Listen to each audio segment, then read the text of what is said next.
Menteri mesti elakkan kenyataan kontroversi. Minggu lepas tular di media sosial kenyataan Menteri Pendidikan Fadlina Siddiq mengenai isu larangan penggunaan perkataan kafir. Penulis bukanlah menyokong parti PKR, tetapi bagi penulis, fakta adalah fakta. Apa yang penulis nyatakan hanyalah berdasarkan kepada fakta dan bukan untuk mempertahankan kenyataan yang dibuat Fadlina.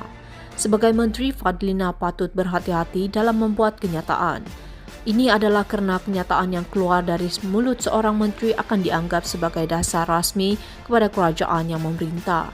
Apabila keluar kenyataan mengharamkan penggunaan perkataan kafir di rumah dari seorang menteri pendidikan, maka ia akan dianggap sebagai dasar Kementerian Pendidikan.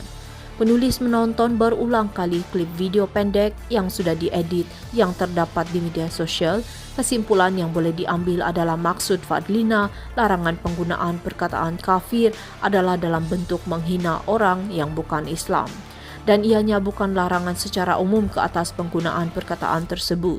Perbezaan antara penggunaan perkataan kafir dalam bentuk sebutan dan panggilan, ada perbezaan antara panggilan dengan sebutan dalam penggunaan perkataan kafir.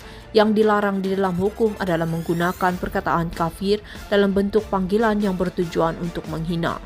Sebagai contoh, sekiranya jiran kita adalah seorang yang bukan beragama Islam, adalah dilarang kita memanggil jiran kita dengan perkataan kafir. Kerana beliau mempunyai nama dan akan lebih beradab sekiranya kita memanggil jiran kita dengan nama beliau berbanding dengan panggilan kafir. Kerana ianya dianggap sebagai bukan sahaja menghina jiran kita tetapi juga menghina kepercayaan beliau.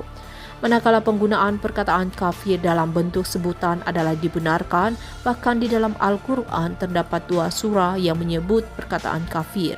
Sebagai contoh, ketika berceramah, kita merujuk kepada orang yang bukan Islam itu sebagai orang kafir yang ditolak akidah mereka.